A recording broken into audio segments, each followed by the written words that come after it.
over the deteriorating law and order situation in the state. Led by senior leaders, the legislators gathered outside the assembly premises, holding banners and shouting slogans against the BJP-led government.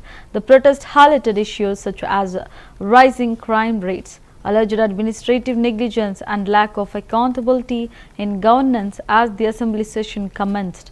The opposition demanded urgent discussions on public safety and justice delivery.